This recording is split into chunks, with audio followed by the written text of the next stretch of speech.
मित्रों, प्रेम की कोई पराकाष्ठा नहीं होती। प्रेम संयोग में असीम होता है और वियोग में अनंत होता है। जय श्री कृष्ण मित्रों, फिर एक बार बहुत बहुत हार्दिक स्वागत है आप सभी का। आज हम बात करेंगे आपके प्रेम संबंध और वैवाहिक संबंध के सितंबर महीने से लेकर दिसंबर महीने तक के राशिफल की, और अंत में उपाय की चर्चा भी करेंगे। इसलिए वीडियो को पूरा अंत तक देखें व सुने, तभी आप सितंबर महीने से लेकर दिसंबर महीने के 4 महीने के प्रेम संबंध और वैवाहिक संबंध के राशिफल की पूरी जानकारी प्राप्त कर पाएंगे। मित्रों, ये राशिफल चंद्र राशि पर आधारित है, यानी मून साइन पर।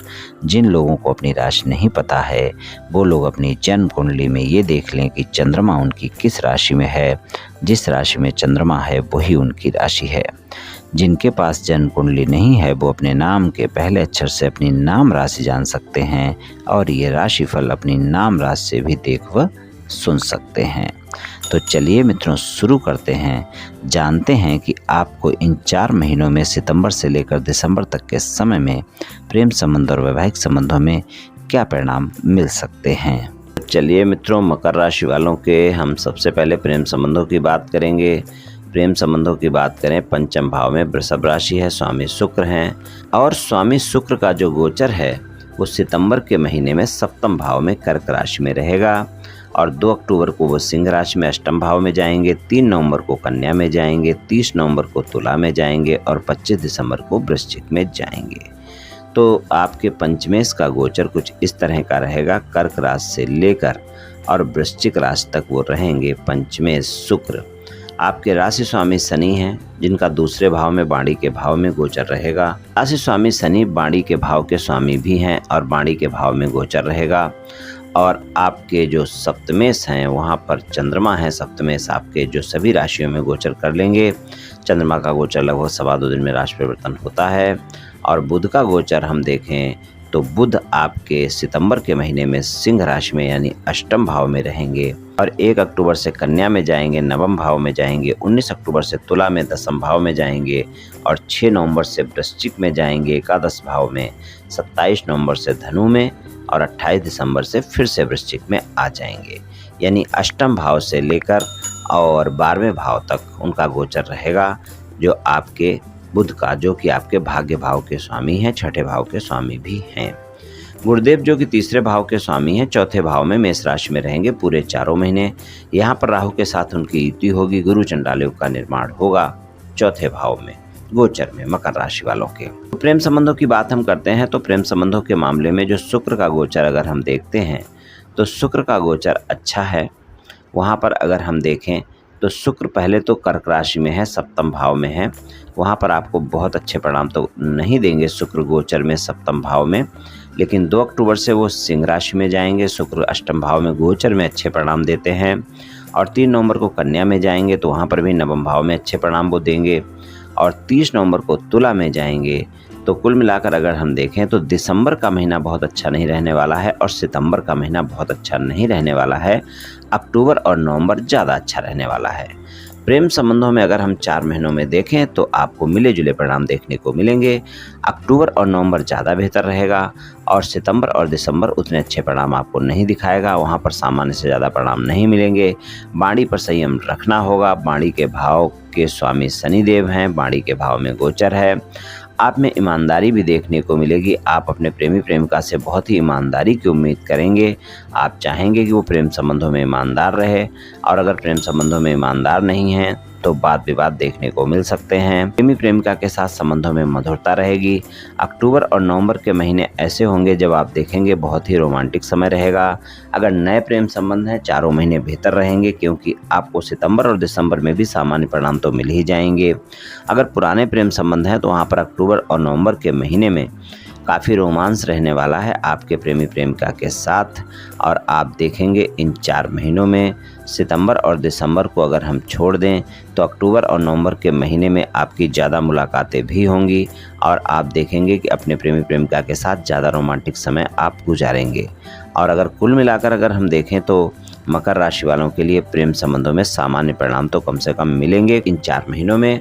और सिंगल लोगों की बात कर लेते हैं। अगर आप सिंगल हैं, किसी साथी की तलाश में हैं, किसी से मित्रता करना चाहते हैं, या फिर मित्रवत संबंधों को प्रेम संबंधों में बदलना चाहते हैं, मुलाकात करना चाहते हैं, डेट पर जाना चाहते हैं, चारों महीने बेहतर हैं, उसमें अक्टूबर नवंबर ज़्यादा बेहतर है। आप डेट पर जा सकते हैं, मुलाकात कर सकते हैं, अपने साथी को प्रस्ताव दे सकते हैं मित्रता का।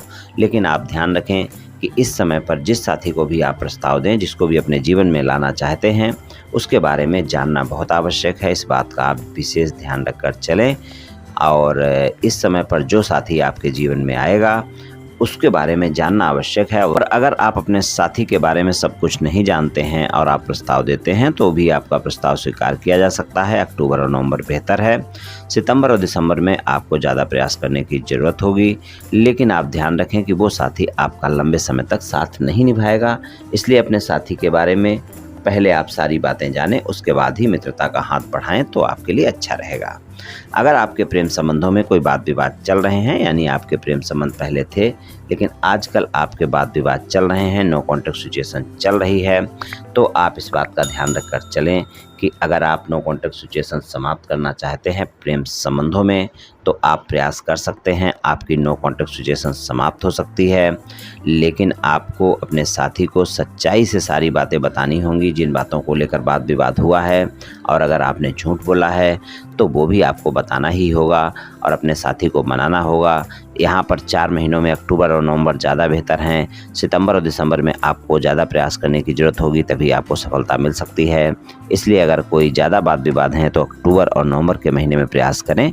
आपके वाद विवाद समाप्त हो सकते हैं और आपके प्रेमिका आपके जीवन में दोबारा वापस आ सकते हैं और आप देखेंगे कि आपकी no contact situation contact situation में बदल सकती है। और अगर आपके साथी की राशि मकर राशि है, वृषभ राशि है या कन्या राशि है तो आप देखेंगे कि और भी ज़्यादा अच्छे परिणाम आपको देखने को मिलेंगे प्रेम संबंधों में। चलिए वैवाहिक संबंधों की बात करते हैं। वैवाहिक संबंधों की बात करें, सप्तम भाव में कर्क राशि है और आपके राशि स्वामी का गोचर दूसरे भाव में है। अगर हम देखें तो वैवाहिक संबंधों के लिए भी अच्छे परिणाम मिलेंगे। जीवन साथी के साथ संबंधों में मधुरता भी बनी रहेगी, लेकिन आपके जीवन साथी के साथ आपके परिवार के सदस्यों की कोई न कोई गलतफहमियां और शंकाएं हो सकती हैं। वहां पर आप ध्यान रखकर चलें कि आपके जीवन साथी के साथ किसी भी प्रकार का आपके परिवार के सदस्यों के साथ कोई बात विवाद ना हो तो अच्छा है, वरना इन 4 महीनों में आप देखेंगे कोई न कोई शंकाएं आपके जीवन साथी के साथ आपके परिवार के सदस्यों की बनेंगी। और खासकर माता का ध्यान रखना बहुत आवश्यक है। माता पिता के साथ कोई शंकाएं, कोई वाद विवाद आपके जीवन साथी का ना हो, इसका विशेष ध्यान रखकर चलें इन 4 महीनों में। और ख़ासकर वहाँ पर सितंबर और अक्टूबर के महीने में ज़्यादा ध्यान रखने की आवश्यकता रहेगी आपको। वहाँ पर कोई न कोई वाद विवाद या कोई न कोई शंकाएं हो सकती हैं। और आपके जीवन साथी के साथ संबंधों में आपकी मधुरता रहेगी, रोमांटिक समय भी गुजारेंगे। आप अपने जीवन साथी के साथ कहीं घूमने फिरने भी जा सकते हैं, वहाँ पर आपके संबंध और मधुर होंगे। लेकिन जीवन साथी भी आपके बारे में जानना चाहेगा। अगर आपके विवाह से अलग कोई संबंध है तो इन 4 महीनों में पता चल सकते हैं। आपका जीवन साथी आपके बारे में जानने की कोशिश कर सकता है। इस बात का आप ध्यान रखकर चलें इन 4 महीनों में। और अगर आपके जीवन साथी के साथ किसी भी प्रकार का कोई मतभेद चल रहा है और आप उस मतभेद को समाप्त करना चाहते हैं तो आप प्रयास कर सकते हैं। अगर कोई ज़्यादा मतभेद हैं तो अक्टूबर और नवंबर के महीने में प्रयास करें, आपके मतभेद समाप्त हो सकते हैं। और अगर कोई छोटे मोटे मतभेद चल रहे हैं, कोई सामान्य मतभेद हैं तो 4 महीने आप प्रयास कर सकते हैं, आपके मतभेद समाप्त हो सकते हैं, वैवाहिक संबंध सामान्य हो सकते हैं। ससुराल पक्ष के लोगों के साथ बातचीत करते वक्त अपनी वाणी पर संयम रखें। और वहां पर भी अगर कोई वाद विवाद चल रहा है तो आप अक्टूबर और नवंबर के महीने में प्रयास कर सकते हैं। आपके ससुराल पक्ष के लोगों के साथ आपके वाद विवाद समाप्त हो सकते हैं। तो कुछ इस तरह के परिणाम मिल सकते हैं मकर राशि वालों को सितंबर से लेकर दिसंबर तक के समय में प्रेम संबंध और वैवाहिक संबंध में। चलिए उपाय की बात करते हैं। उपाय की बात करें तो आपके राशि स्वामी शनिदेव हैं, तो शनिवार के दिन किसी गरीब व्यक्ति को आप काले उड़द की दाल का दान कर दें या फिर सरसों के तेल का दान कर दें, आपको काफ़ी अच्छे परिणाम देखने को मिलेंगे। और शुक्रवार वाले दिन गाय की सेवा करें, गाय को कुछ न कुछ खाने को दें। आटे की लोई दे सकते हैं, उसमें चीनी और मिश्री भर कर दें, आप देखेंगे बहुत अच्छे परिणाम आपको मिलेंगे। तो मित्रों, आज मैंने आपसे मकर राशि वालों के सितंबर से लेकर दिसंबर तक के प्रेम संबंध और वैवाहिक संबंध के राशिफल के बारे में कुछ चर्चा की। ये मकर राशि वालों का 4 महीने का प्रेम संबंध और वैवाहिक संबंध का राशिफल सामान्य राशिफल है। ये सभी जातकों पर पूर्ण रूप से प्रभावी होगा ऐसा संभव नहीं है। क्योंकि आपकी जन्म कुंडली पर भी बहुत कुछ निर्भर करता है। आप सभी स्वस्थ रहें, आयुष्मान रहें, धनवान रहें, ऐसी मेरी श्री कृष्ण भगवान से प्रार्थना है। जय श्री कृष्ण, जय श्री राधे।